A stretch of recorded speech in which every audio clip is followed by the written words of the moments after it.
ধূমপান মদ্যপান স্বাস্থ্যের পক্ষে ক্ষতিকর। Smoking and alcohol consumption is injurious to health. It causes cancer.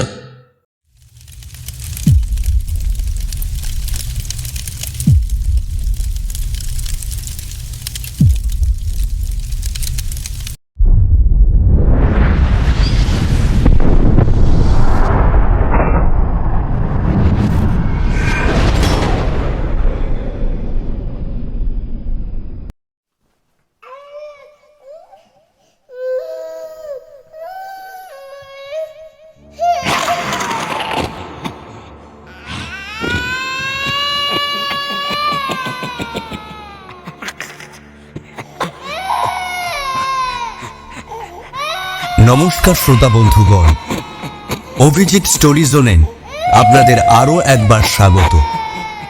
আজ আপনাদের জন্য লেখিকা দেবশ্রী চক্রবর্তী পণ্ডিতের কলমে একটি ভূতের গল্প, রক্তাক্ত আয়না ও বন্দি আত্মার কাহিনী। গল্পের সূত্রধার Abhijit, poster design Sayantan, background music এবং স্পেশাল এফেক্টসে অভিজিৎ, বিভিন্ন চরিত্র অভিনয়ে স্বদেশ, অমৃতা, ঝিনুক ও অভিজিৎ। গল্পটি কেমন লাগলো অবশ্যই কমেন্টে জানাবেন। লাইক, শেয়ার এবং চ্যানেলটিকে অবশ্যই সাবস্ক্রাইব করে পাশে থাকবেন আর বেল আইকন প্রেস করে রাখবেন পরবর্তী গল্পের আপডেট পেতে। তাহলে শুরু করছি আজকের গল্প, দেবশ্রী চক্রবর্তী পণ্ডিতের কলমে রক্তাক্ত আয়না ও বন্দি আত্মার কাহিনী। আমাদের বাড়িতে আজ বিয়ে। আমার জেঠুর ছেলে বিপিনদার বিয়ে। কয়েকদিন ধরেই তোড়জোড় চলছে, তবে বিয়ে বাড়ি ছাড়াও আজ একটা বিশেষ কারণে আমরা সবাই খুব খুশি। আর সেটা হলো বিপিনদার এক মামা, মানে নবীন মামা, প্রায় অনেক বছর পর আজ আমাদের গ্রামে এলেন। ছোটবেলায় ওনাকে দেখেছিলাম, তারপর শুনেছি উনি কর্মসূত্রে বদলি নিয়ে কোথাও চলে গেছে। তারপর আজ আবার এতদিন পর এই বিয়ে বাড়িতে নবীন মামাকে পেয়ে আমরা সবাই খুব খুশি হলাম।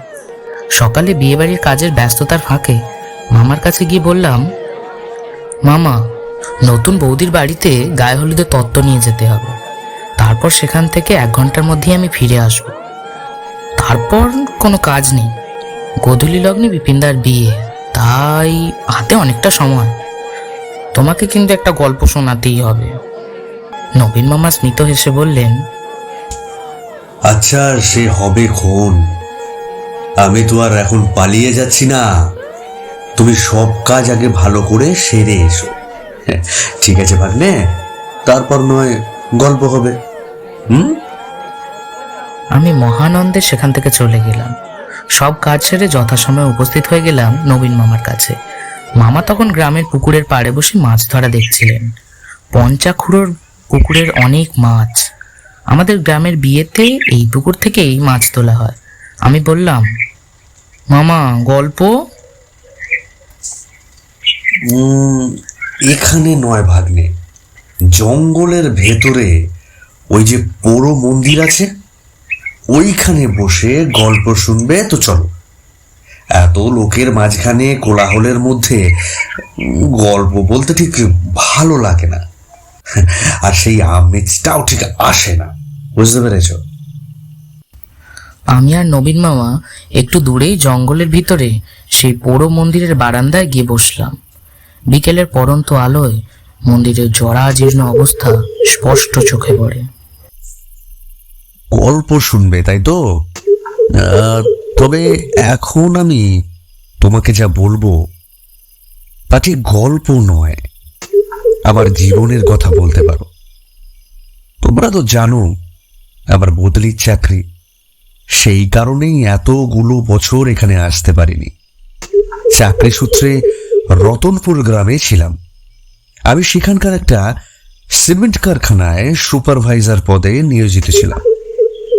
যে বাড়িতে আমার থাকার ব্যবস্থা হয়েছিল সেটি একটা প্রাচীন রাজবাড়ি। সে বাড়ির প্রায় অংশই পলিশ দ্বারা খসে গিয়ে বাড়ির প্রাচীনত্বের সাক্ষ্য দিচ্ছে। এই বাড়ির প্রত্যেকটা ঘর বন্ধ, শুধু নিচের কোণের দিকে দুটো ঘর খোলা ছিল। সেই ঘর দুটোর একটাতে আমি থাকতাম, পাশেরটা রান্নাঘর।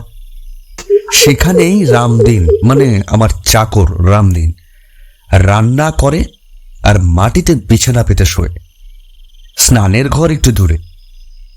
তাতে যাই হোক, আসল কথাটা বলি শোনো। আমি তখন কর্মসূত্রে রতনপুর গ্রামে। শীতের দিন, প্রচন্ড ঠান্ডায় সব কাজ বন্ধ। আমাদের কারখানার ম্যানেজার সকলকে কয়েকদিনের ছুটি দিলেন। বিপিনের মা, মানে আমার ছোড়দির বিয়ে হয়ে যাওয়ার পর কলকাতায় আমি আর মা থাকতাম। শীতের প্রকোপ থেকে বাঁচার জন্য কলকাতায় আসবো এটা ঠিক করে মাকে চিঠি লিখেছিলাম। সেই চিঠি পেয়ে মা উত্তরে লিখেছিলেন, আমার পাড়ার মা, কাকিমা আরও যারা আছে, কয়েকটা পরিবার মিলিয়ে 1 মাসের জন্য তারা কাশী যাবে, সব ব্যবস্থা হয়ে গেছে। অগত্যা আমাকে ছুটিতে ওই গ্রামেই থাকতে হলো।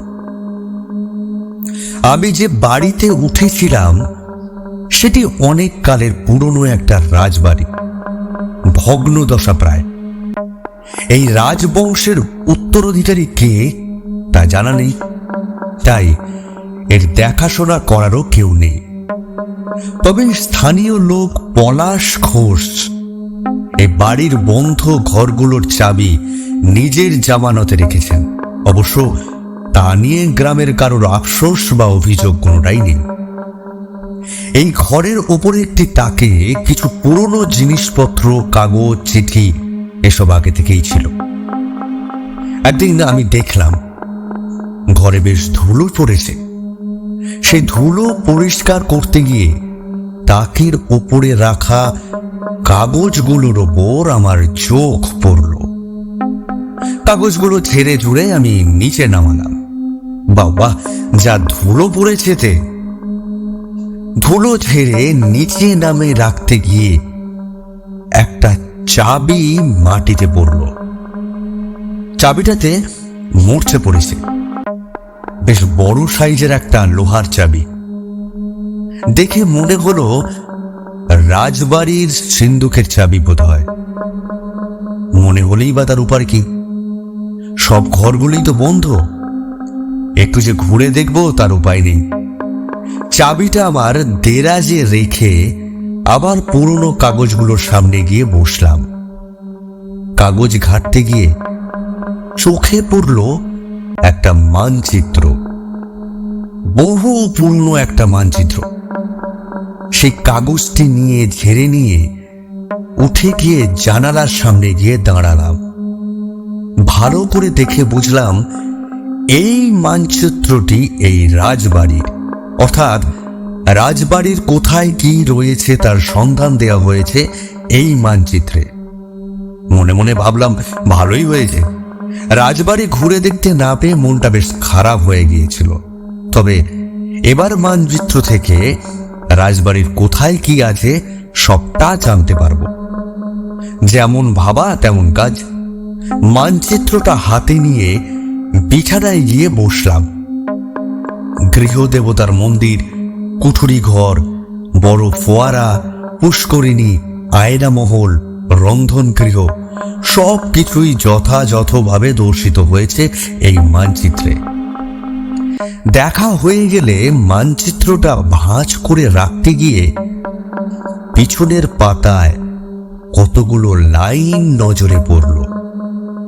সেখানে লেখা আছে, আয়নার বুকে রক্ত, বোঝা ভারী শক্ত, ডাকবে যখন নাম ধরে একই সাথে 3 বারে, জানো যদি নামখানি দেখতে পাবে মুখখানি। কিছুই বুঝলাম না, তবে এই কবিতার ছন্দটা আমার খুব ভালো লেগেছে। এই লেখায় নিজের সুর আরোপ করে দুবার গেয়েও নিলাম। লেখাটা পড়ে আয়নাটা সম্পর্কে জানার খুব উৎসাহ হলো। বাড়ির চাকর রামদিনকে ডেকে বললাম, রামদিন, এই কাগজগুলোর ব্যাপারে তুমি কিছু জানো? আরে না বাবু, আমি তো নতুন আইছি। আমার আগে যে ছিল জগাদা, ও হয়তো কিছু জানতে পারে। জগাদাকে? কোথায় গেলে পাবো তাকে? রামদিন ওপরের দিকে আঙ্গুল নির্দেশ করল। আমি অবাক হয়ে বললাম, উপরে? সে কেমন করে হবে? এই ঘর ছাড়া এই বাড়ির সব ঘরগুলি তো বন্ধ।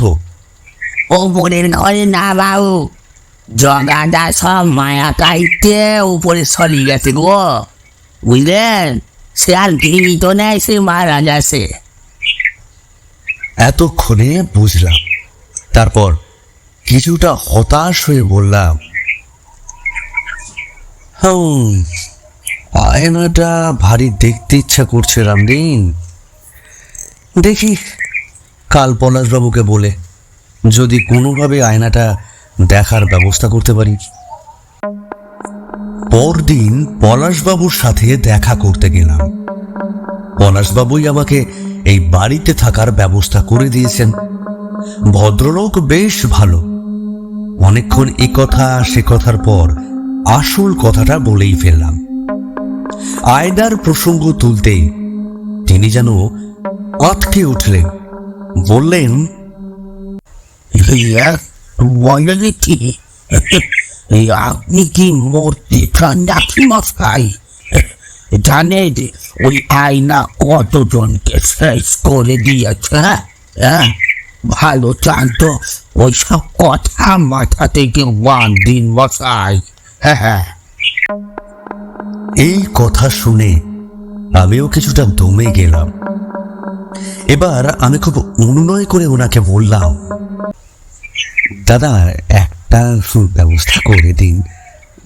মানে বলছি, দরকার হয় কিছু টাকা দিচ্ছি, আপনি সেই ঘর খুলে দেওয়ার ব্যবস্থা করুন। মাথায় বড় নাচর বান্দা। আচ্ছা, যখন আপনি কিছু দেবেন বলছেন, তখন দেখি লোক জোগাড় করতে পারি কি। এইসব রাজাদের ব্যাপার, বুঝলেন কি না? কত সব অজানা ইতিহাস এতে লুকিয়ে আছে এইসব পুরনো বাড়িতে। তবে শুনেছি নাকি ওই আয়না অনেকের প্রাণ কেড়ে নিয়েছে, যদিও আমি নিজে চোখে দেখিনি, ওই লোকে মুখে শুনেছি। ঠিক আছে, আপনি বাড়ি যান, দেখি কি করতে পারি। কথায় বলে টাকায় কথা বলে, এক্ষেত্রেও তাই হলো। পলাশবাবু দিন দুই পরে কাঙ্ক্ষিত সুখবর নিয়ে এলেন, অর্থাৎ আয়না মহলের দরজা খোলা হবে আমার জন্য। আমি অত্যন্ত উৎসুক হয়ে উঠলাম। পলাশবাবুকে বললাম, আয়না মহলের দরজা খোলার সাথে সাথেই আপনি আপনার টাকা পেয়ে যাবেন, তবে ভিতরে আমি একাই যাব। কিন্তু কোনো কিন্তু নয় পলাশবাবু, আমি একাই কিন্তু ভেতরে যাব, আর এটাই আমার শেষ কথা। একটু গাম্ভীর্যের সাথেই বললাম, তাই পলাশবাবু আর কিছু বলার সুযোগ পেলেন না। রাত্রে আমার ঘুম হলো না। মানচিত্রের সেই কাগজটা আরো একবার খুললাম। সেই ধাঁধার জায়গাটা বারবার মনে মনে আওড়াতে লাগলাম। এইভাবে কখন যে দুটো চোখ বন্ধ হয়ে গিয়ে ঘুমের অতলে তলিয়ে গেলাম তা আমি নিজেও জানি না। চায়ের কাপে চুমুক দিতে দিতে এইসব ভাবছি। এমন সময় বাইরে থেকে আমার নাম ধরে কে যেন ডাকলো। নবীন বাবু, ও নবীন বাবু, নবীন বাবু, আরে বাইরে আসুন। চা শেষ করে কাপটা পাশের টেবিলে রেখে বেরিয়ে এলাম। পলাশবাবু হাসি হাসি মুখ নিয়ে দাঁড়িয়ে আছেন। হাসির অবশ্য কারণও আছে, তার কিছু আমদানিও তো হবে আজ। আবার ঘরের ভিতরে এসে টিনের বাক্স থেকে 200 টাকা আর সেই মানচিত্রের কাগজটা পকেটে করে নিয়ে গেলাম। পলাশবাবুর সামনে গিয়ে বললাম, এই নিন, এবার চলুন।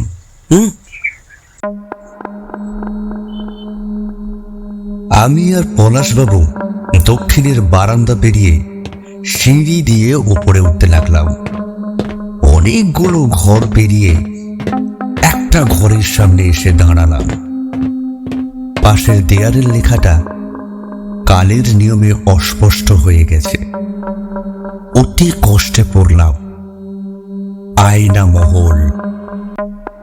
পলাশবাবু ঘরের দরজার তালা খুলতে লাগলেন।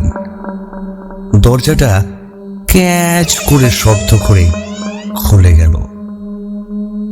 দরজা খোলার সাথে সাথে একটা ভ্যাপসা গন্ধ বেরিয়ে এলো ঘর থেকে, আর তার সাথে একটা দমকা হাওয়ার মতো বেরিয়ে এলো।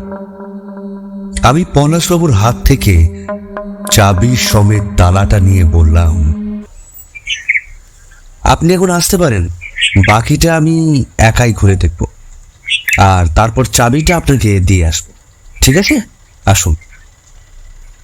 পলাশবাবুর মুখ থেকে মনে হলো তিনি আমাকে একা ছেড়ে দিতে ভয় পাচ্ছেন। আমি তাকে আশ্বস্ত করে বললাম, আপনার কোনো ভয় নেই পলাশবাবু, আপনি নিশ্চিন্তে যান, ঠিক আছে, কোনো ভয় নেই আপনার। পলাশবাবু পাংশু মুখে চলে গেলেন। আমি আয়না মহলের ভিতরে ঢুকে দরজা বন্ধ করে দিলাম। এবার পকেট হাতড়ে মানচিত্রের কাগজটা বের করলাম। ঘরের ভিতরটা অন্ধকার। সেই অন্ধকার হাতড়ে একটা সুইচ বোর্ডের দেখা পেলাম।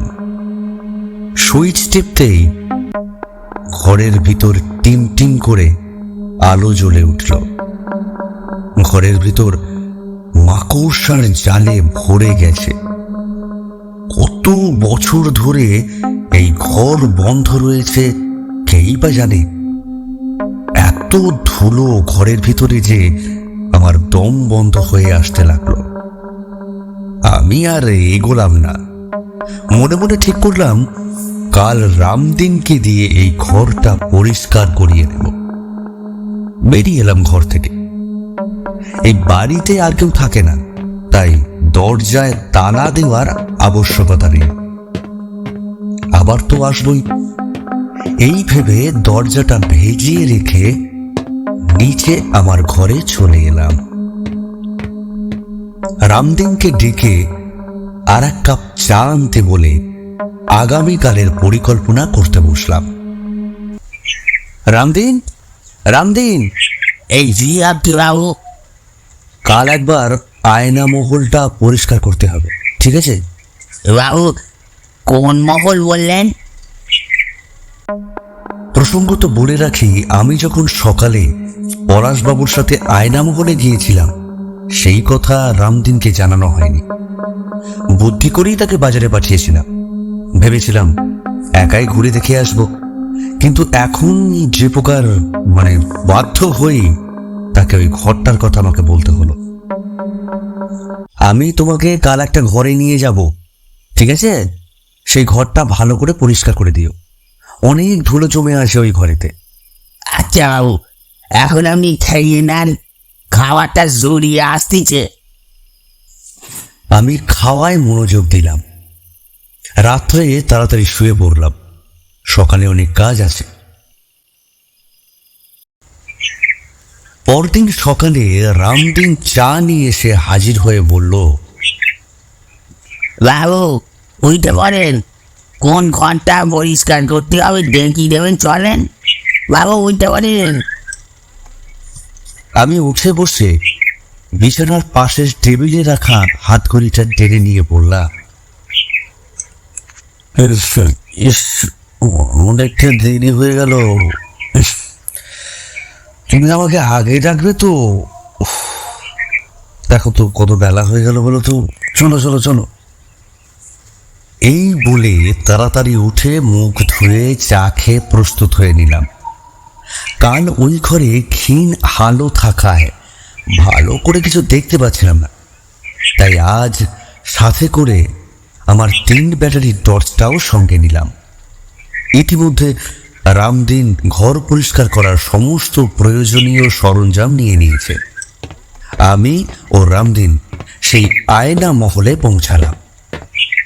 ঘরের দরজা ঠেলে খুলতেই আবারও সেই ক্যাচ করে শব্দ হলো এবং ভ্যাপসা গন্ধটা নাকে এলো। টর্চে জ্বালালাম। রামদিন নাকে একটা কাপড় বেঁধে নিয়েছে, ধুলো যাতে নাকে না যায়। আমি বললাম, ভালো করে জল ঢেলে ঘরটা সাফ করে দাও দেখি। রাজামশাই তার এই মহল নিশ্চয়ই অনেক সাধ করে বানিয়েছিলেন। রামদিন, আমাদের সৌভাগ্য যে এইসব কারুকার্য আমরা নিজে চোখে দেখার সুযোগ পাচ্ছি, বুঝলে? রামদিন কোনো কথা বলল না, সে তার নিজের কাজেই লেগে গেল। আমি বললাম, ঘরের ভেতর খুব ধুলো, পরিষ্কার করতে করতে তোমার অনেক সময় লেগে যাবে। তুমি কাজ করতে থাকো, আমি ততক্ষণ একটু ঘুরে আসি। না বাবু, আপনি আমাদের সাইডে যাবেন নেই, আমার ভয় লাগে। ভয়? কিসের ভয়? দিনের বেলাতে আবার কিসের ভয়? তা আমি বলতে পারবো নি, তবে আপনি যদি চলে যান তবে আমি আপনার সাথে চলে যাও। আবার আপনি যখন আসবেন তখন আবার আসবো। এই বলে সে সবকিছু জুড়ো করে এক জায়গায় রেখে যেতে উদ্যতি হওয়াতে আমি তাকে শান্ত করে বললাম, আরে আচ্ছা আচ্ছা, ঠিক আছে ঠিক আছে ঠিক আছে, আমি যাব না। তুমি এত ভীত রামদিন, ভয়ের যে এত কি আছে বুঝি না। নাও কাজ করো। আমার এতগুলো কথায় সে কোনো উত্তর দিল না।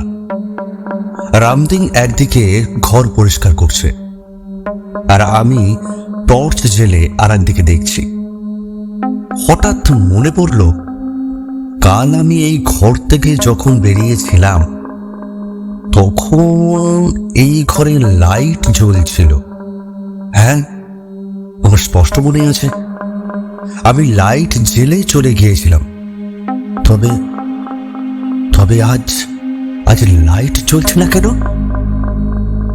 তাহলে কি রামদিন এসে বন্ধ করে দিয়েছে? তাই বা কি করে হবে? দিনের বেলায় যে একা এই ঘরে থাকতে ভয় পাচ্ছে, সে আমাকে না জানিয়ে একা এসে এই ঘরের লাইট বন্ধ করবে? না না, এই কথা ভাবাই যায় না। বেশ অবাক কাণ্ড দেখছি। বাবু, বাবু, বাবু, বাবু, বাবু, বাবু। রামদিনের চিৎকার শুনতে পেলাম। টর্চটা নিয়ে সেই দিকে ছুট লাগালাম। গিয়ে দেখি রামদিন ভয়ে জোড়ো সোড়ো হয়ে দাঁড়িয়ে আছে আর একটা বড় মাকড়সা তার পা বেয়ে উঠছে।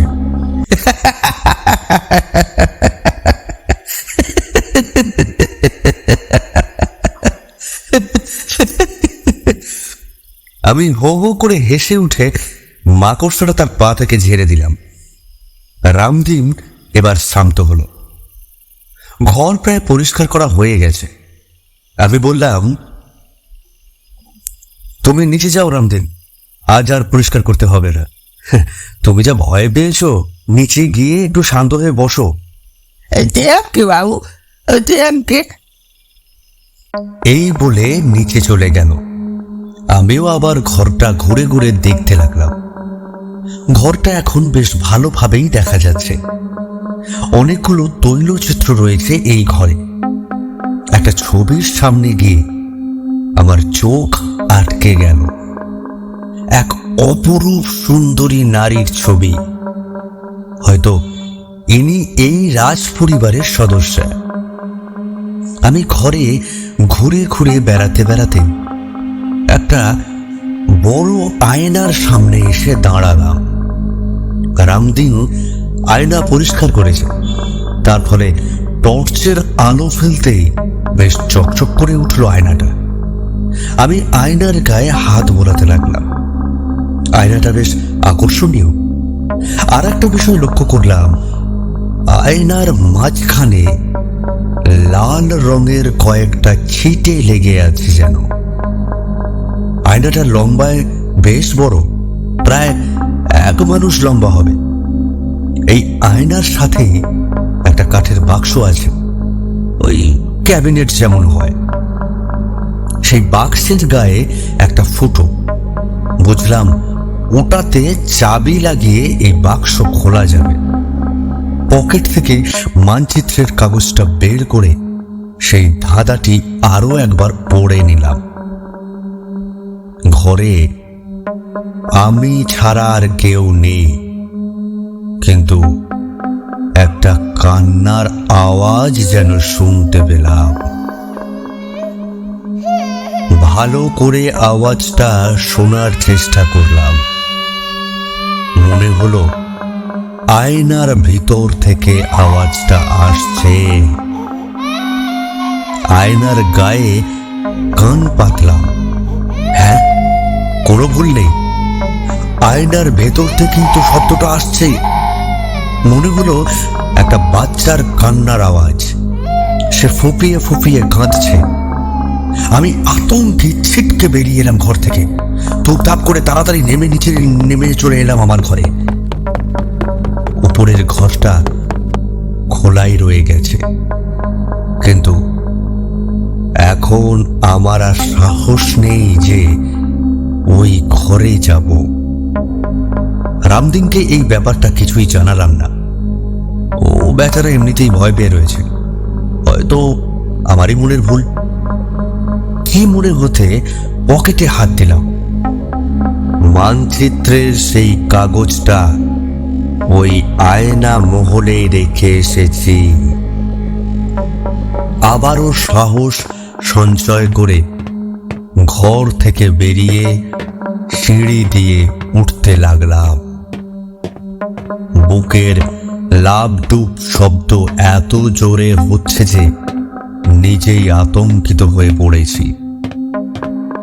অবশেষে এসে দাঁড়ালাম আয়না মহলের সামনে। দরজা খোলা। ভিতরের টর্চের আলোয় অস্পষ্টভাবে সবকিছু দেখা যাচ্ছে। এক বুক নিঃশ্বাস নিয়ে ভেতরে ঢুকলাম। না, কোথাও কোনো শব্দ নেই। নিজের কর্মে নিজেই হাসতে লাগলাম।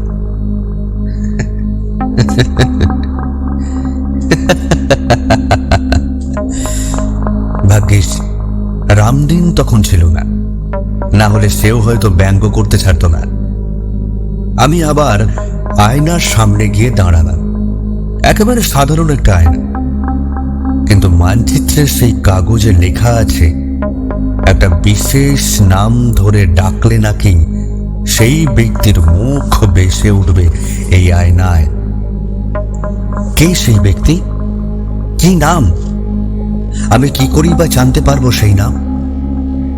এই কথাই ভাবতে ভাবতে কাগজটা পকেটে ভাঁজ করে রাখলাম।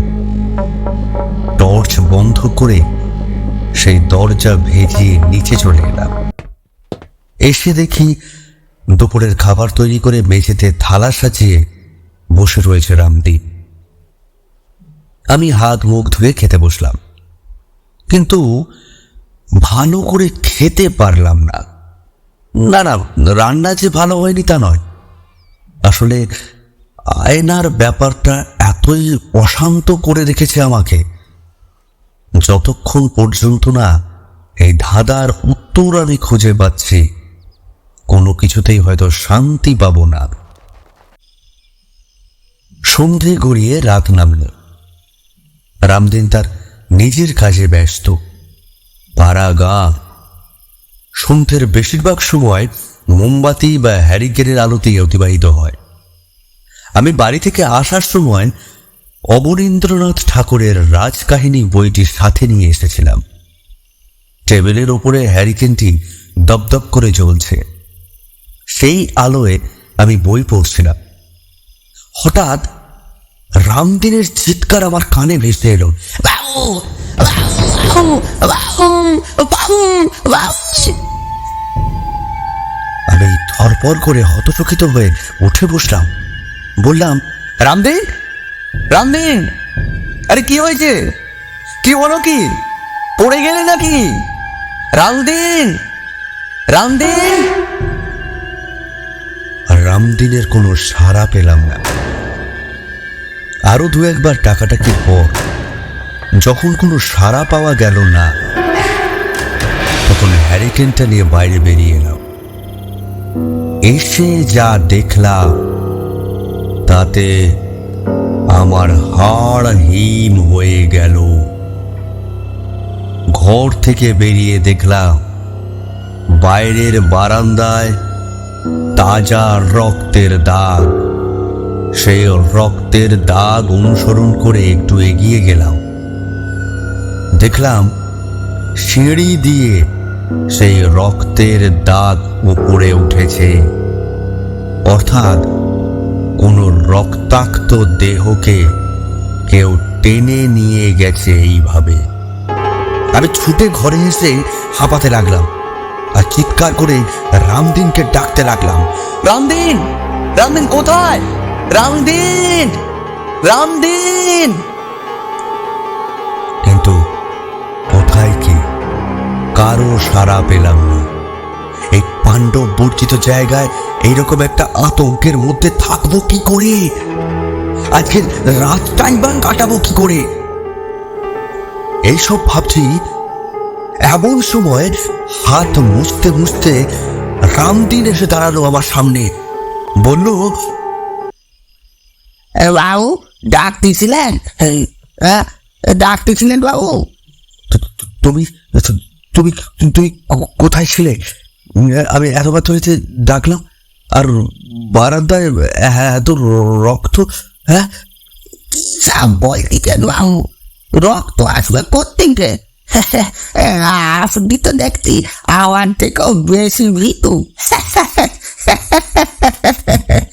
আমার কথা তোমার বিশ্বাস হচ্ছে না? হ্যাঁ, এসো, এসো আমার সাথে, এসো। এই বলে তার হাতটা ধরলাম। রামদিনের হাত ধরেই আমি ছিটকে হাত সরিয়ে দিলাম। কি অস্বাভাবিক ঠান্ডা তার হাত! রামদিন সেইভাবেই দাঁড়িয়ে রইল। বলল, এইখান থেকে আমার লাভ নেই বাবু, রাজা অনেক বাকি আছে। আমি চাই, আমি চাই।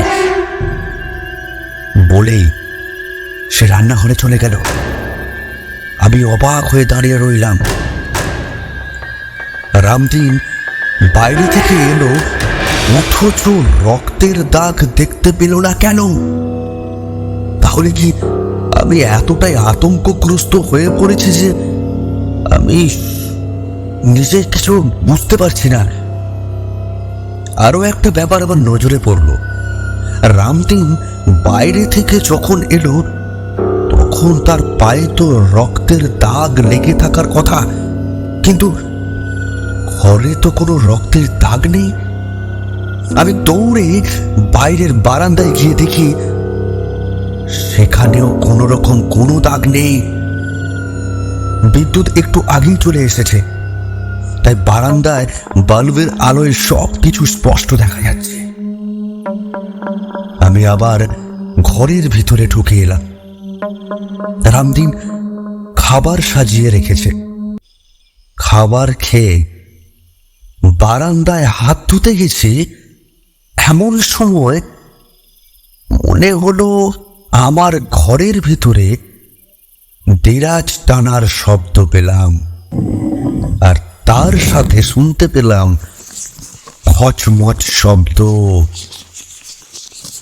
মনে হলো কেউ আমার দেরাজ হাত ধরে কিছু খুঁজছে। আমি হাত মুখ ধুয়ে অতি সন্তর্পণে দরজার কাছে গিয়ে দাঁড়ালাম। শব্দটা এখনো হয়ে চলেছে। মুখ বাড়িয়ে দেখি রামদিন। সে আমার দেরাজে পাগলের মতো কি যেন খুঁজছে। আমি ধীরে ধীরে তার পিছনে এসে দাঁড়ালাম। তার কাঁধে হাত রাখতেই সে চমকে উঠে আমার দিকে তাকালো। তার চোখ দুটো জবা ফুলের মতো লাল। আমায় এক ধাক্কায় মাটিতে ফেলে দিয়ে সে এক দৌড়ে ঘর থেকে বেরিয়ে গেল। তারপর সিঁড়িতে ধুপধাপ ধুপধাপ শব্দ শুনলাম। সেই সিঁড়ি দিয়ে উপরে উঠেছে। আমি হতবুদ্ধির ন্যায় বসে রইলাম। রামদিনের বয়স হয়েছে। এই বয়সে সে যেভাবে দৌড়ে গেল একেবারে অসম্ভব। আর তাছাড়া সে দিনের বেলাতেই উপরে যেতে ভয় পায়, রাত্রে সে উপরে উঠবে কিভাবে? বড় অস্বস্তি বোধ হতে লাগলো। আমি উঠে গিয়ে দাঁড়ালাম সিঁড়ির সামনে। রামদিনের নাম ধরে 2-3 বার ডেকেও কোনো সাড়া পেলাম না। রামদিন, রামদিন! কি করব ভাবছি, দেখি কোথা থেকে একটা কালো বিড়াল সিঁড়ির উপরে এসে বসে আছে। সিঁড়ির সামনেটা অন্ধকার। বিড়ালের চোখ দুটো জল করে জ্বলছে। আমি তো এখানে একাই ছিলাম। তবে তবে এটা হঠাৎ কোথা থেকে এলো? বিড়ালটা এক লাফ দিয়ে আবার কোথাও উধাও হয়ে গেল। আমার আমার মাথাটা ঘুরতে লাগছে। কি হচ্ছে কিছু বুঝতে পারছি না। রামদিন নেই। উপরে উঠে ওকে খোঁজ বসতে সাহসও আমার নেই। অগত্যা নিজের ঘরে ফিরে এলাম। বিছানায় বসতেই দেখি ঘরের কোণে সেই কালো বিড়ালটা। ওর মুখে কি যেন একটা রয়েছে। ভালো করে তাকিয়ে দেখি মানুষের একটা কাটা আঙ্গুল। সর্বনাশ! বিড়ালটা এই আঙ্গুলটা খাচ্ছে।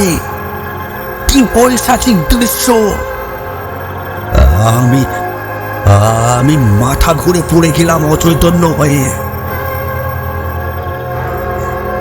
পরদিন সকালে মুখে জলের ঝাপটা অনুভব করলাম। কোনো রকমের চোখ মেলে তাকিয়ে দেখি সামনে পলাশবাবু। তার হাতে একটা জলের জগ।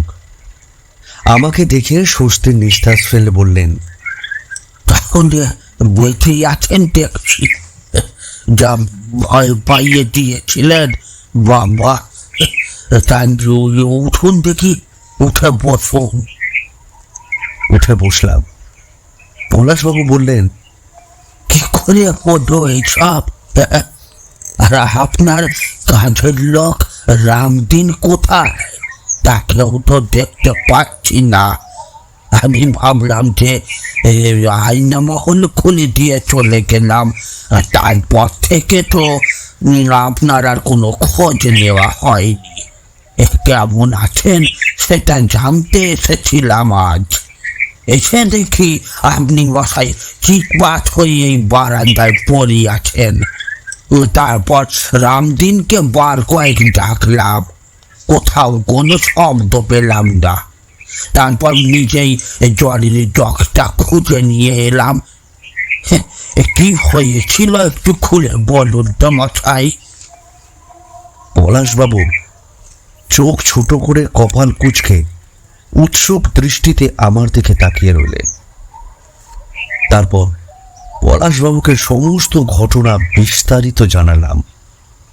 উনি বললেন, সেখানে থাকা নিরাপদ নয় মশাই। আমি দিন কয়েকের মধ্যেই নতুন আস্তানা খুঁজে দেব। কিন্তু রামদিন কোথায় গেল? একবার উপরে দেখে আসবেন নাকি? হ্যাঁ, আপনি যাবেন? তাহলে চলুন একসাথে গিয়ে দেখে আসি।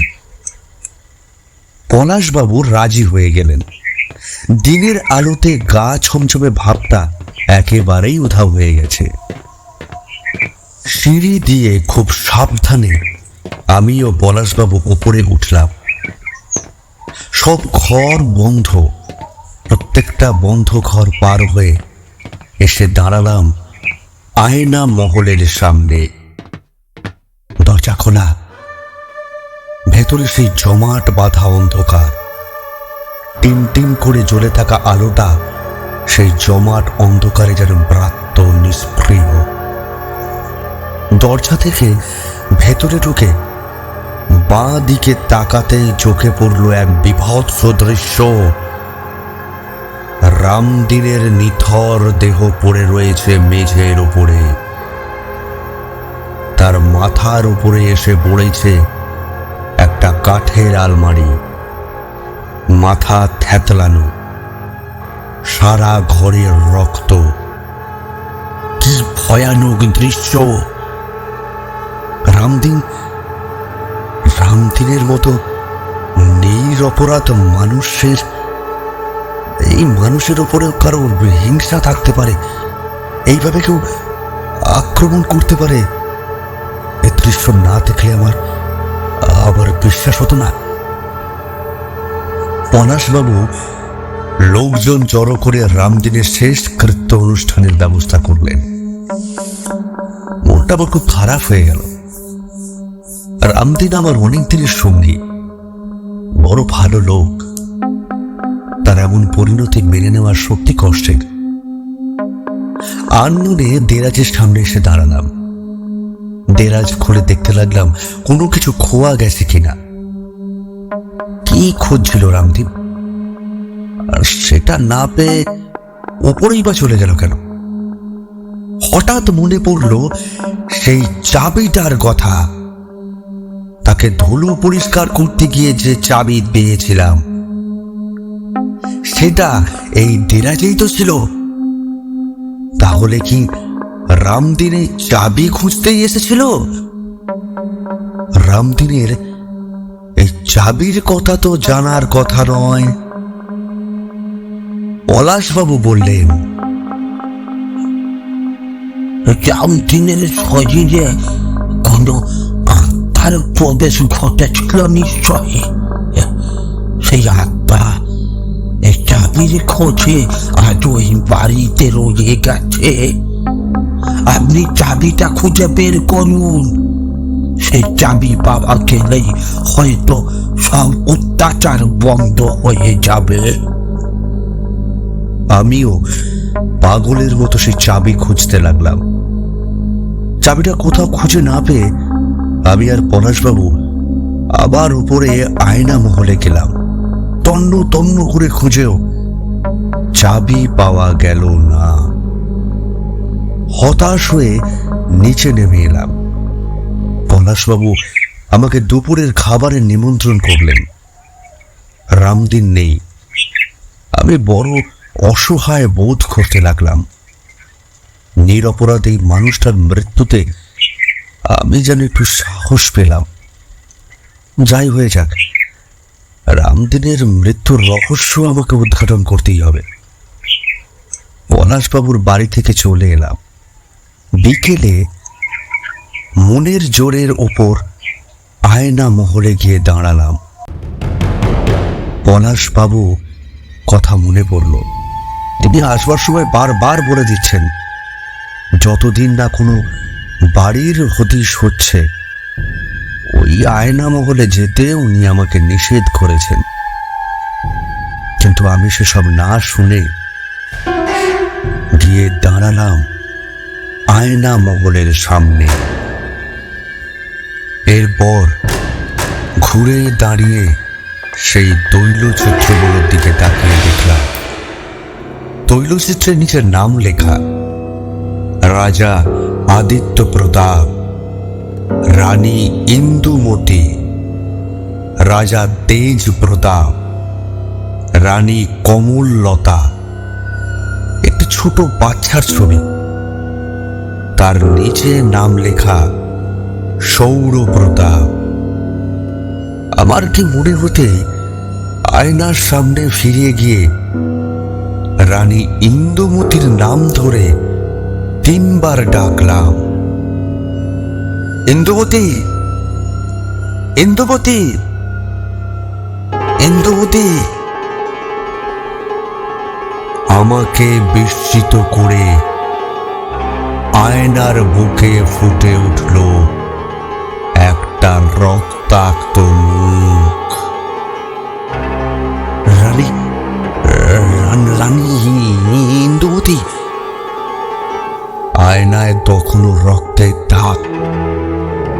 আমি সাহস সঞ্চয় করে বললাম, মা, তোমার তোমার মুখে এত রক্ত কেন?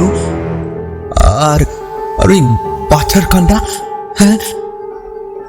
আমার মা ডাক শুনে রানী খুশি হয়ে বললেন, আমাকে মা বলে ডাকলে? কতদিন এই ডাক শুনিনি। আমার ছেলে সৌরপ্রতাপ এই বংশের শেষ সন্তান। তার মুখে শেষবারের মতো মা ডাক শুনেছিলাম। আমি এই বাড়ির রানী, রাজা আদিত্য প্রতাপের স্ত্রী। আমার দেওর তেজ প্রতাপ ছিলেন নিঃসন্তান। তার স্ত্রী রানী মায়াবতী কালো জাদুর চর্চা করত। আমার কোলে পুত্র সন্তান হওয়ায় সে ভয় পায়। যদি আমি আরো সন্তানের জননী হই, তবে তবে তেজ প্রতাপ তাকে ত্যাগ করবে। সৌরপ্রতাপ তখন মাত্র 3 বছরের বালক। আধো আধো শব্দে সারা প্রাসাদ মুখরিত। তার মুখে মা ডাক শুনলে হৃদয় ভরে উঠত। একদিন আমি নিজে সৌরপ্রতাপকে খাওয়ানোর দায়িত্ব নিলাম। আয়না মহলে অনেক জিনিস থাকায় ওকে নিয়ে আয়না মহলে এলাম। রানী মায়াবতীও সেখানে উপস্থিত ছিল। আমি সেখানে প্রক্ষেপ করিনি, সৌরপ্রতাপকে খাওয়াতে লাগলাম। সে তখন ছোট ছোট পায়ে সারা ঘর ঘুরতে লাগলো। আমি আয়নার সামনে এসে দাঁড়ালাম। কি সুন্দর এই আয়না! আমি রানী, পুত্রের জননী। আমার গর্বিত মুখখানির প্রতিবিম্ব প্রতিফলিত হয়েছে এই আয়নায়। আয়নায় দেখলাম রানী মায়াবতী আমার পিছনে এসে দাঁড়িয়েছেন। তার করুর দৃষ্টি এসে পড়েছে আমার সেই প্রতিফলিত হওয়া মুখের উপর। আমি পিছনে ফিরতেই নিজেকে আবদ্ধ অবস্থায় দেখলাম। চারিদিক অন্ধকার। কিভাবে কি হলো বুঝে ওঠার আগেই শুনতে পেলাম মায়াবতীর কণ্ঠস্বর। সে বলছে, রানী ইন্দুমতি, তোমার খুব অহংকার, তাই না? রূপের অহংকার, পুত্রের জননী হওয়ার অহংকার। আজ থেকে তোমার সব অহংকার চূর্ণ করে দিলাম। তুমি এখন থেকে এই আয়নার মধ্যে বন্দী। তুমি এখন থেকে এই আয়নার মধ্যে বন্দী। তোমার কথা বাইরের থেকে কেউ শুনতে পাবে না। কেউ যদি তোমার নাম ধরে এই আয়নার সামনে এসে 3 বার ডাকে, তবেই একমাত্র তোমার মুখ এই আয়নায় ফুটে উঠবে। তোমার কথা শুধুমাত্র তখনই তুমি বলতে পারবে। এই তোমার অহংকারের শাস্তি।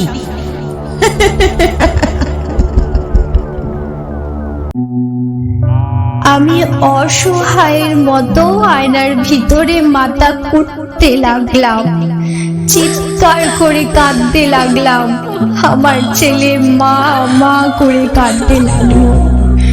কিন্তু হায়, আমাদের কান্না শোনার মতো কেউ ছিল না। রানী মায়াবতী এই আয়নার পাশের কাঠের বাক্সতে আমার ছেলেকে আটকে রেখে চাবি দিয়ে দেয়। সেই চাবি যে কোথায় রাখা আছে আমি আজও জানি না। আপনারা কি রাজকুমারকে রাজামশাই খোঁজেননি? রাজামশাই অনেক খুঁজেছেন, এই আয়না মহলে এসে আমার আর ছেলের নাম ধরে কত ডাকলেন, কিন্তু সেই ডাক শুনতে পেলেও সাড়া দেওয়ার ক্ষমতা আমাদের দুজনের ছিল না। কালের নিয়মে আমাদের এইখানেই দম বন্ধ হয়ে মৃত্যু হয়, কিন্তু আমাদের আত্মা আজও মুক্তি পায়নি। তাই তো এখনো আমার ছেলের কান্নার আওয়াজ ভেসে আসে ওই কাঠের বাক্স থেকে। আর আমি কান্নায় ভেঙে পড়লেন রানী ইন্দ্রবতী। আমি তাকে আশ্বস্ত করে বললাম, আমি তার ও তার ছেলের নামে গয়ায় পিণ্ডি দান করে আসবো। রানী ইন্দ্রবতীর আশীর্বাদ নিয়ে আয়নার সামনে থেকে সরে এলাম। রানীর স্মিত হাসি মাখা মুখখানি অন্তরিষ্ট হয়ে গেল। এবারে এসে দাঁড়ালাম আয়নার সাথে যুক্ত সেই কাঠের বাক্সর সামনে। কি আশ্চর্য! বাক্সের গায়ে সেই ফুটোতে ঝুলছে একটা চাবি। আরে এই চাবিটাই তো আমি খুঁজে চলেছি। এটা এখানে এলো কেমন করে? তাহলে সেদিন রামদিন এই চাবি নিয়ে উপরের ঘরে এসেছিল। চাবি দিয়ে বাক্স খোলার চেষ্টা করতেই রানী ইন্দ্রবতী বুঝতে পারেন রামদিনের শরীরে আশ্রয় নিয়েছিল কোনো দুরাত্মা। তাই তিনি তাকে হত্যা করেছেন নিজের ছেলের জন্য। আবারও রামদিনের নিষ্পাপ মুখটা মনে পড়ল আমার। তার তো কোনো দোষ ছিল না। কে সেই দুরাত্মা আমাকে জানতেই হবে। আমি পুনরায় রানী ইন্দ্রবতীকে স্মরণ করলাম। আয়নায় ভেসে উঠল সেই পবিত্র মুখচ্ছবি। জিজ্ঞাসা করলাম, মা, রামদিনের তো কোনো দোষ ছিল না, তবে তাকে মরতে হলো কেন?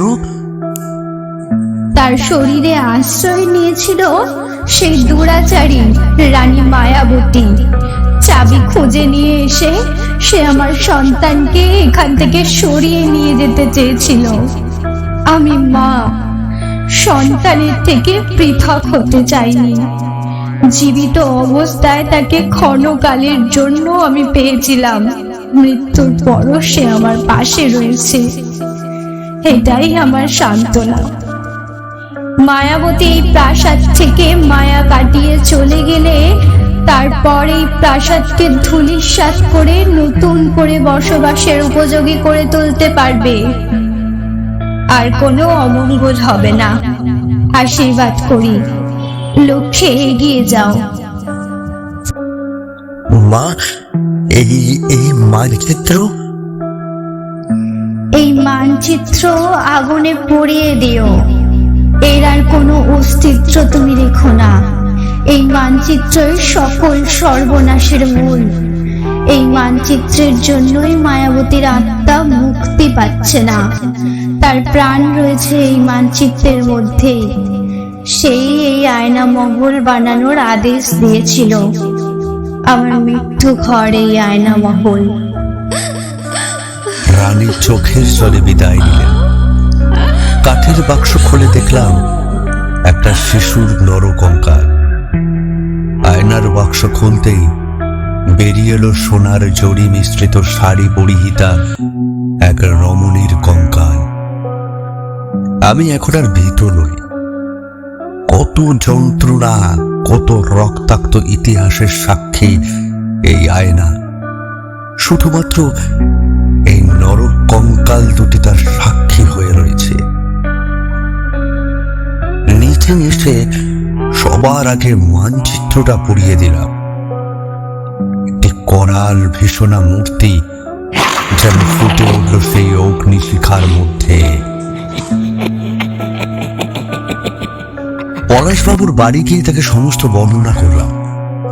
তিনি পুলিশ অফিসার মিস্টার সরকারকে নিয়ে সমস্ত কার্য সমাধা করলেন।